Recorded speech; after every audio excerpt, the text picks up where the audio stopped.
Alright, so I have my extractor set up down here in the basement where I think I'm probably going to be doing some extraction later here in the summer.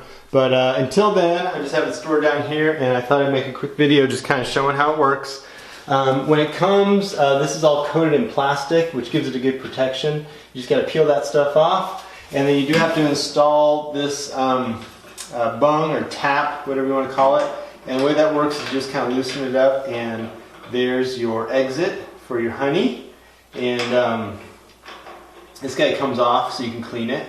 And there's just another screw cap on the inside. And it tightens up and has a silicone seal. I've tested it with water and it wasn't leaking, so I think the honey's going to be just fine.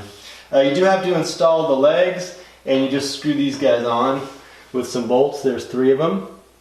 And, you know, I think it's pretty good design. It's definitely not the absolutely best extractor I've ever seen, but I think for the price it's pretty good. The reason I say it's not the best is that these are plexiglass and they just kind of sit on here.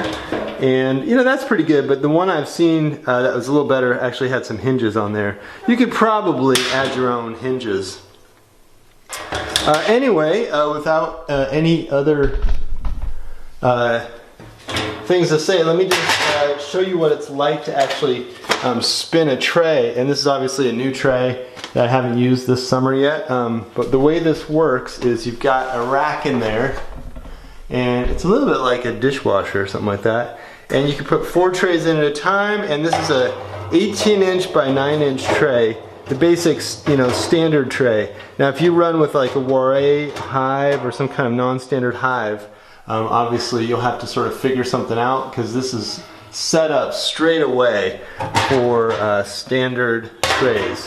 So anyway, you put 4 full trays in there, and then obviously it's got a handle here, and this handle is one other thing you assemble. And the thing I like is the action is so smooth, like really, really smooth, which means you can get a pretty good speed. I'm not going to crank it all the way up because it's not perfectly balanced, because there's only 1 tray in there.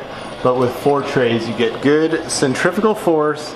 Obviously just do this and the honey comes out of the tray and starts to accumulate at the bottom of your container there. It's all stainless, so I think it's going to be pretty easy to clean. Like I said, I've only filled it with water and then emptied it out and let it dry. So it's a pretty nice extractor. Definitely better than some of the DIY methods I have been using for the last couple years since we first got things up and rolling.